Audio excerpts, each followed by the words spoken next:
So when a woman or a man says they are denying the existence of God, what are they affirming in its place? You've got it backwards, pal. You're affirming the existence of your God in place of a reality that gives us no evidence of his existence. Let's do this.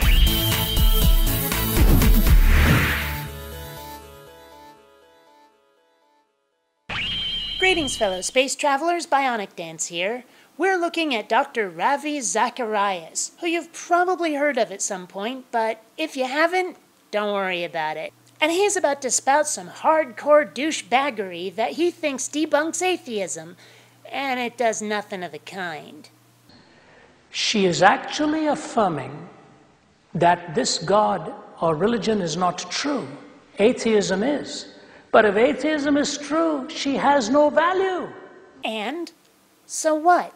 What does this prove? If you have no value, then God has to be real? To give you that value you think we should have? If atheism is true, there's not even a point of reference for her worth. So, that only matters if value has to be absolute.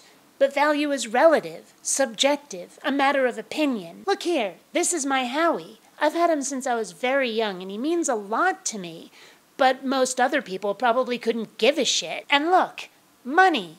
We value this because we can use it to buy goods and services. But if the world as we know it ended in some kind of Road Warrior-esque apocalypse or a zombie plague, this would be absolutely worthless. Water, food, ammunition, fuel, shelter, and probably slaves. That's what would be important. Value only means something to those who have a need or desire for the subject under scrutiny, and not everybody wants or needs the same things. So even if we have no inherent value, so what? As long as we care about ourselves and others, and they care about us in return, we have value. We are the product of primordial slime.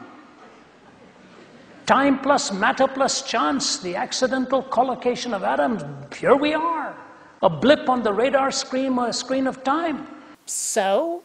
The argument here seems to be nothing more than, I find this unflattering, therefore it cannot be true. I think someone needs to dump a few ego points, especially since religion seems to expect you to be, humble. You think?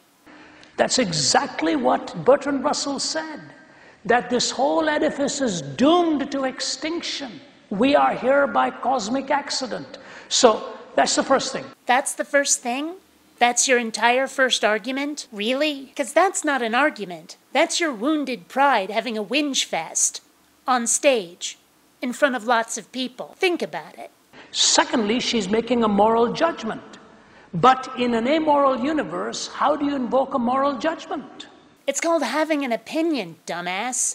People have opinions. It's this thing we do. Yes, that means morality is messy and not everybody agrees, but the principles are the same, promoting the benefit of one set of behaviors while preventing the detrimental effects of another set of behaviors. What constitutes beneficial and detrimental obviously vary from culture to culture and even from person to person, but we can probably find a general rule or three, don't you think? But it sounds as if what's being said is that for morality to exist at all, there have to be moral absolutes.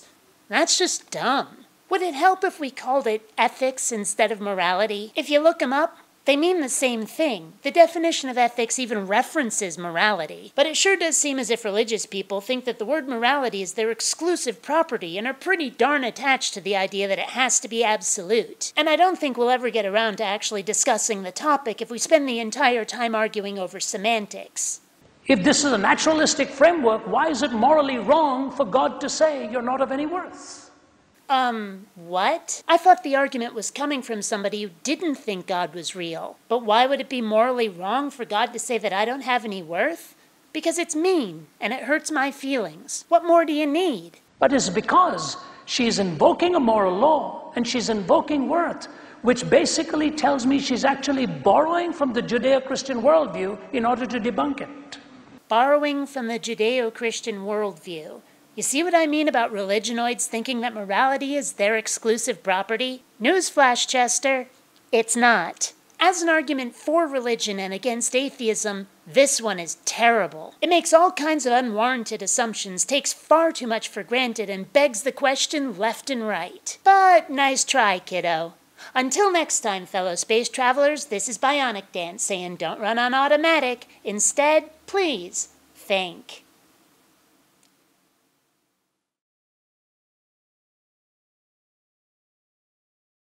Reading videos has been found to cause fresher breath, enhanced metabolism, and greater sexual magnetism.